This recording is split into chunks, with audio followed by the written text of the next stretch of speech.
We are joined on the phone today by songwriter Rachael Yamagata. How are you today, Rachael? I'm good. How are you? I am excellent. It's great to be speaking with you again. Yeah, thank you. Well, I know you have a show coming up back in Minneapolis next Saturday, and it's been almost exactly a year since you were here last. What can we expect this time around? Is it a completely different show or a little of everything? It is. It's a little of everything, yes, but there's more new songs, and I have a new lineup of musicians. So we're actually at the house in Woodstock, New York, right now rehearsing, and it's going to be pretty epic. I think the songs are super full and dynamic and electric, and we've got like 6 backup vocals happening, so that my dreams of massive harmonies are coming through, which is very fun.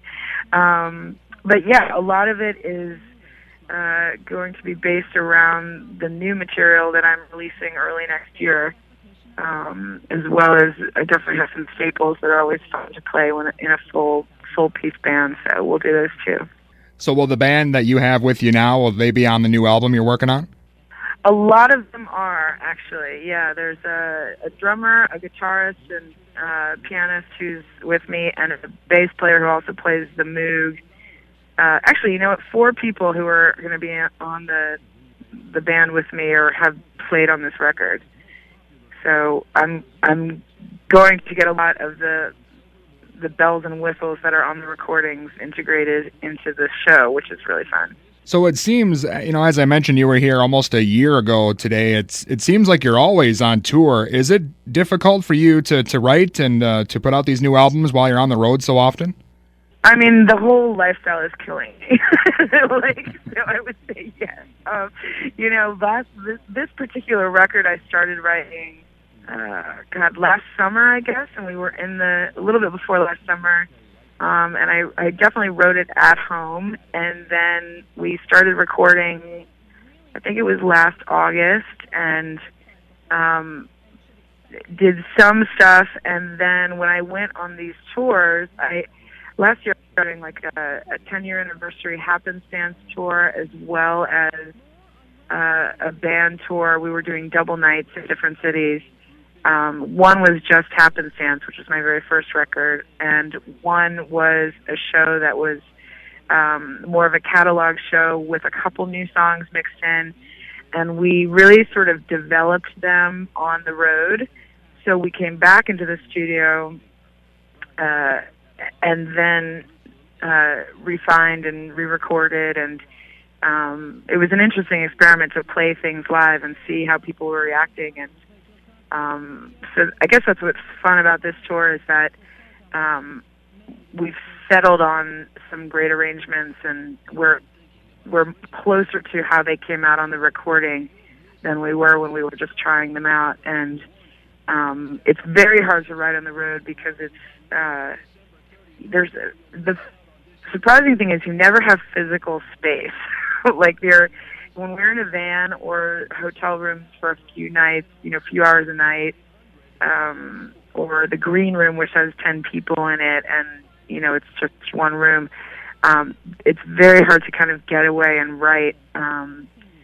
Lyrically, I can scribble things down every now and then and go back to like a theme idea or a couple phrases, but in terms of getting a full song in, it is very difficult, and I've been super focused on this new record. The other day I just got back from a European tour, and I wrote my first song in about a year on a balcony in Barcelona. And that was my space. It was like on this little balcony overlooking the streets of Barcelona. So you kind of take it when you can get it, yeah.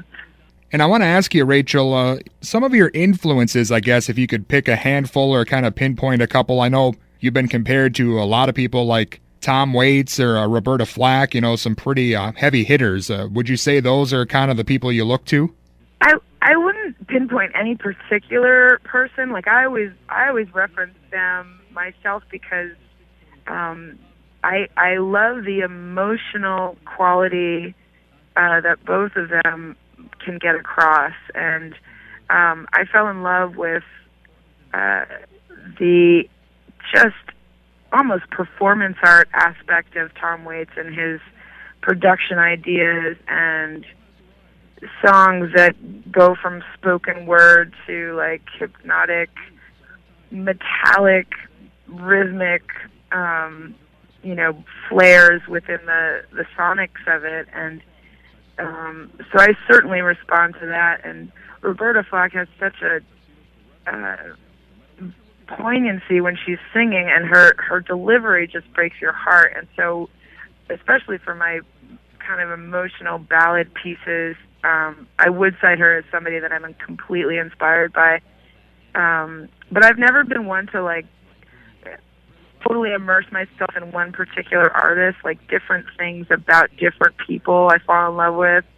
Rufus Wainwright blows my mind with the harmonies that he does, and his chord progressions are beautiful. And the first time I heard Led Zeppelin, I was like, I want huge guitar solos in my songs. And, I put them in Sunday afternoon. And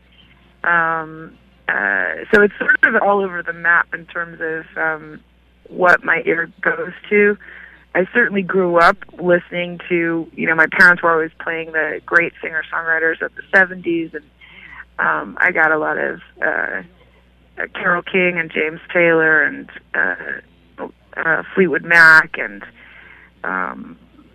Stevie Wonder and Paul Simon, and so I've always loved a good story as well. Just a great storyteller is always storytelling lyric is something I've always loved. Yeah, and I think that comes across in your music. And I know a lot of your songs, they kind of deal with some pretty heavy-duty stuff, heartbreak and that sort of thing. But, talking to you, you seem very pleasant and you seem like you have a lot of fun during your shows. So I'm assuming that's not what you're like in real life. No, not at all. And I think I disappoint people who want the, dark, lonely girl. But and I am, lonely a lot of the times. But, I think part of the gift of touring and playing music and writing songs is that you get to express, you have an outlet of expression for these things that, I think typically people tend to hold inside, or maybe they'll share in conversation with people or whatnot. But as soon as I can find a way to articulate it for myself, then I get to release it. So it becomes that cathartic thing that lets me live joyously and not be bogged down by heavy things. And even over time, my music is it's starting to change a little bit, because the things that make you angst-ridden when you're younger don't necessarily later on in life. It's different things that start to floor you. And so a lot of my earlier records, which were based on so much heartbreak or love triangles or devastation because of a relationship, I don't experience relationships in the same way. So new themes that I'm kind of exploring are more to do with like an internal process of drive, like retaining your drive and your passion for something even when everything's stacked against you, or giving up the need to justify yourself to everyone around you. They're more general based human experiences that I think happen as you just learn a little bit more about life. Well, I also want to ask you, Rachel, I know a lot of your music is featured in various TV shows and films. Do you think your kind of knack for storytelling is kind of why they are able to fit in so many of these projects? And I am assuming that must help you to get on people's radars showing up in some of these projects. Yeah, I think a lot of people find out about me that a song in a movie or an episode of a TV show, something like that. And I'm a romantic at heart, definitely. So I love the sort of cinematic quality of experiencing a story and a visual characters and string swells and big things like that. So I'm sure something about how I tend to write with the love for that applies to to what people are looking for as a backdrop to, a storyline in film or something like that. So it's a good partnership, and I'm amazed. Like I really feel like music supervisors are potentially like they're artists themselves, because the right matchup is just a beautiful, beautiful thing to be a part of. So it's a fun thing. Awesome. Again, Rachael Yamagata's with us, and you have a show coming up again on October 17th at the Triple Rock Social Club in Minneapolis. And you mentioned the album hopefully coming out maybe early next year. Are you still looking for that timeline?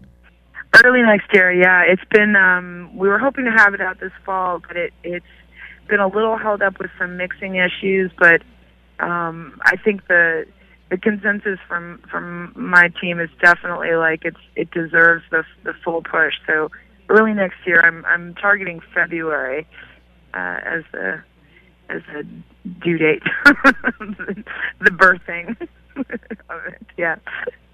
Awesome. Yeah, looking forward to that for sure, and looking forward to seeing you in Minneapolis. Rachael, thanks a lot for being on with us today.